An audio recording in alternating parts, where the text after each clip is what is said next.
हरे कृष्णा। तो आपका इस कक्षा में स्वागत है। तो मैं पहले मंगलाचरण पाठ करूंगा। निधाय हृदि विश्वेशं विधाय गुरुवंदनम बालानां सुखबोधाय क्रियते तर्कसंग्रहः।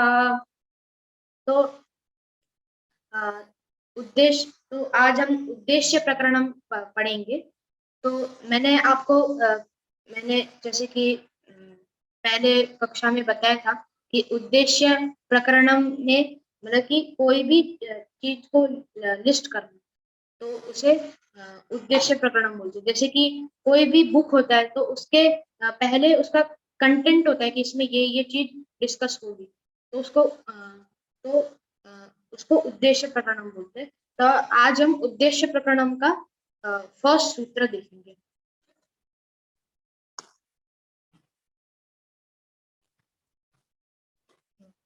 तो पदार्थानां विभागः।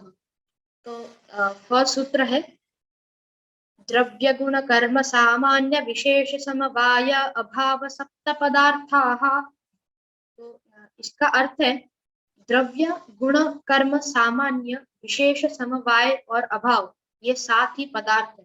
तो जैसे कि मैंने बताया कि कोई भी चीज को लिस्ट कर रहे हैं, तो इसमें हम पदार्थ को लिस्ट करेंगे। द्रव्य गुण कर्म सामान्य विशेष समवाय और अभाव, ये पदार्थ है ये सात।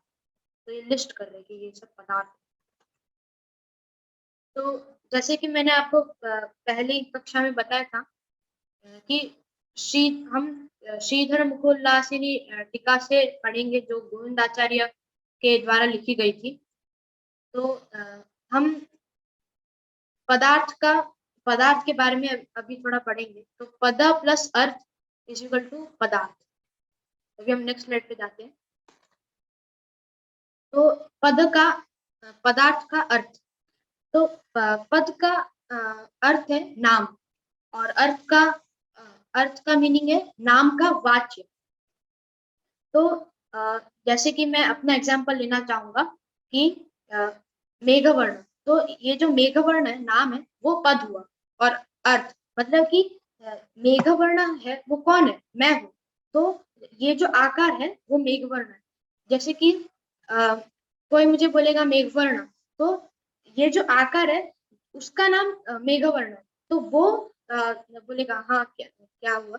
तो ऐसे मेघवर्ण मुझे मतलब कि मेघवर्ण जो नाम है वो मुझे सूचित करता है। तो जो पदार्थ है वो मेघवर्ण मतलब कि मैं हूँ, जो आकार है। तो पदार्थ का अर्थ है जो वस्तु किसी पद या शब्द के द्वारा कही जाती है, उसे पदार्थ कहते हैं। उसे कोई भी चीज या वस्तु के मतलब कि सूचित करना, उसको सूचित करते हैं, उसे पदार्थ कहते हैं। तो द्रव्य गुण कर्म सामान्य विशेष समवाय और अभाव, ये सब पदार्थ है। तो ऐसे जैसे कि बहुत सारे पदार्थ है, जैसे जमीन, आकाश, वायु, अग्नि, ऐसे बहुत सारे पदार्थ है। तो तो फिर जो नैयायिक जो अन्नम भट्ट है आचार्य, उन्होंने तो सिर्फ सात ही पदार्थ दिए। तो ये सातों पदार्थों में जो भी सारे पदार्थ है, जल अग्नि वायु, वो सब अंतर्गत आते हैं, ये सात पदार्थ के अंतर्गत आते हैं।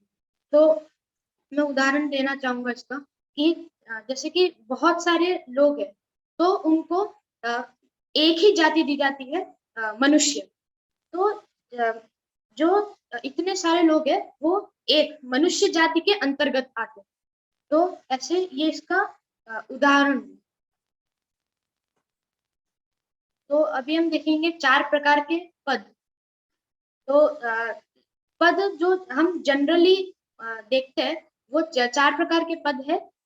द्रव्यवाचक, गुणवाचक, क्रियावाचक और जातिवाचक।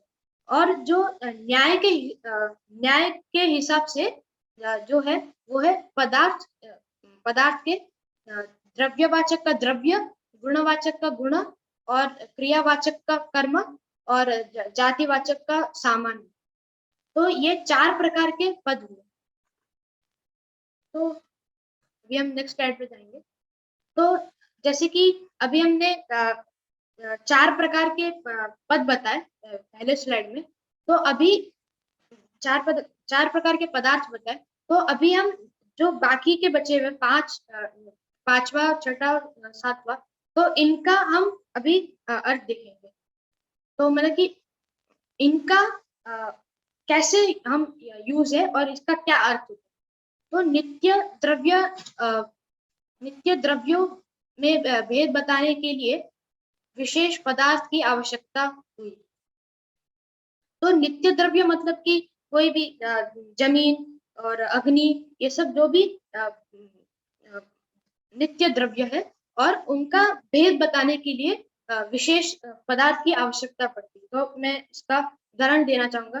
जैसे कि जैसे कि कोई नदी या समुद्र रहता है, तो उसमें जो परमाणु मतलब कि जो मिट्टी होती है, मतलब छोटे छोटे कण होते हैं, और जो कण सामान्य मतलब कि जमीन में पाए जाते हैं, तो वो कण में भेद बताने के लिए विशेष पदार्थ की आवश्यकता पड़ती है। तो ये विशेष पदार्थ का की आवश्यकता बतलाई गई। और अभी हम देखेंगे समवाय। तो पदार्थों में उनका परस्पर संबंध बताने के लिए समवाय भी आवश्यक है। तो जैसे कि कोई भी पदार्थ है, तो उसका परस्पर में संबंध बताने के लिए, मतलब कि परस्पर में संबंध बताने के लिए समवाय की आवश्यकता पड़ती है। तो मैं इसका एग्जाम्पल लेना चाहूंगा कि गुणी और गुण।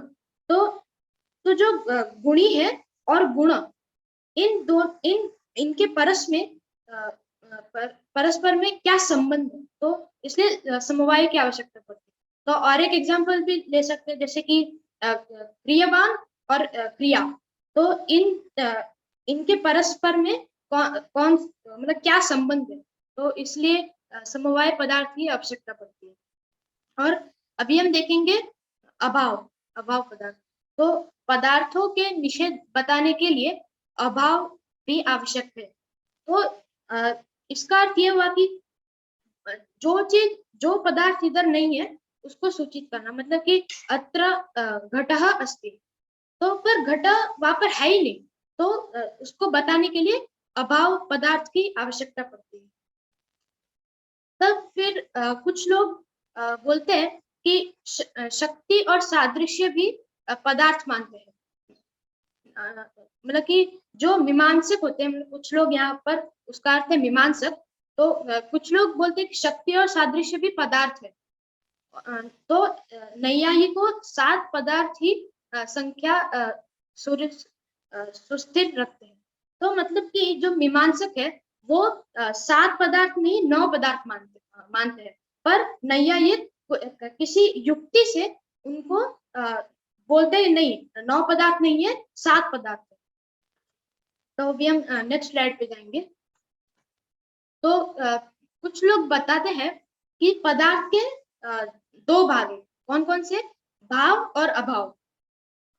तो अभी इधर क्वेश्चन उठता है कि जो अभाव है, उसका हमने मतलब वो अभाव तो 7वां पदार्थ है, इसलिए उसमें तो कोई क्वेश्चन नहीं उठना चाहिए। पर जो भाव है, उसमें मतलब अलग अलग डिविजन क्यों नहीं किया? जैसे द्रव्य, गुण, कर्म, सामान्य, विशेष, समवाय में किया गया, जैसे भाव का डिविजन क्यों नहीं किया? तो इसका आंसर, इसका उत्तर ये है, लोग इसका उत्तर ये बताते हैं कि अभाव का जो 7वां पदार्थ है, तो ऑब्वियस है कि वो 7वां पदार्थ है। तो बाकी के जो 6 पदार्थ है, वो भाव के डिविजन है। तो मतलब जो बाकी के 6 पदार्थ है, वो भाव है। तो मैं एक बार वापस समझाना चाहूंगा कि अभाव तो 7वें पदार्थ को बता रहा है, तो बाकी के जो 6 बचे हुए वो भाव के होंगे। तो ये इसका उत्तर हुआ। जो भी हम नेक्स्ट स्लाइड पे जाएंगे। तो प्रमाण और प्रमेय। तो जो न्याय शास्त्र और वैशेषिक शास्त्र है, वो सब प्रमाण और प्रमेय को बताने के लिए ही मतलब बनाए गए हैं। तो हम देखेंगे कि प्रमाण और प्रमेय होता क्या है। तो प्रमेय ये है कि जो मतलब कि जिसको जो जाने योग्य हो उसको प्रमेय बोलते हैं। और प्रमाण मतलब कि जिन कारणों से प्रमेय जाने जाए वे प्रमाण हो। मतलब कि तो जो भी कारण है उसको मतलब कि जो प्रमेय है उसको जानने के लिए जो भी प्रमाण है, उसको जानने के लिए जो भी प्रमाण है उसको प्रमाण बोलते हैं। तो न्याय और वैशेषिक शास्त्र है। तो अभी प्रमाण तीन प्रकार के होते हैं: प्रत्यक्ष, अनुमान और शब्द। और प्रमेय है पदार्थ पदार्थ तत्व। तो मैं अभी इसका एक एग्जाम्पल लेना चाहूंगा कि जैसे आप समझिए कि प्रमेय इधर है, प्राइम मिनिस्टर, जो प्राइम मिनिस्टर है वो प्रमेय है। तो अभी इसको प्रूव करने के लिए कि प्राइम मिनिस्टर कौन है, तो उसको इसके लिए प्रमाण चाहिए रहता है। तो जैसे कि आपको मैंने पहले बताया कि प्रमेय को समझाने के लिए जो प्रमेय जानने योग्य है उसको समझाने के लिए प्रमाण चाहिए रहता है। तो जो प्राइम मिनिस्टर है वो कौन है, तो उसके लिए सबसे पहला प्रमाण है प्रत्यक्ष प्रमाण। तो प्राइम मिनिस्टर तो किसी ने टीवी पे देखा कि प्राइम मिनिस्टर है मोदी, या तो फिर पर्सनली मिला तो उसको समझ में आया कि प्राइम मिनिस्टर है वो मोदी है। तो अभी हम देखेंगे अनुमान प्रमाण। तो अनुमान प्रमाण क्या है कि इतना सारा जो भी मतलब चल रहा है, जो भी मतलब कि पॉलिटिक्स और जो भी चीज चल रहा है तो वो सब कंट्रोल्ड है किसी से। तो वो किसी से कंट्रोल्ड है, तो वो अनुमान प्रमाण हुआ कि कोई तो ये चीज को कंट्रोल कर रहा है। तो इससे समझ सकते हैं कि हाँ कोई प्राइम मिनिस्टर है, तो उसका अनुमान प्रमाण है। अभी शब्द प्रमाण, तो किसी ने किसी को बताया कि नरेंद्र मोदी प्राइम मिनिस्टर है, तो शब्द प्रमाण हो गया, या टीवी पे सुना उसने कि ये नरेंद्र मोदी प्राइम मिनिस्टर है, तो ये प्रमाण हो गया, शब्द प्रमाण हो गया। तो ये तीन प्रकार के प्रमाण हुए। तो अभी मैं कंक्लूड करूंगा। तो हमने आज ये प्रमाण और प्रमेय और कुछ पूर्व पक्षी प्रश्न थे, पूर्व पक्षी थे, और फिर हमने उनका आंसर भी दिया। तो हरे कृष्णा, हरे कृष्णा। हम अगले कक्षा में मिलेंगे।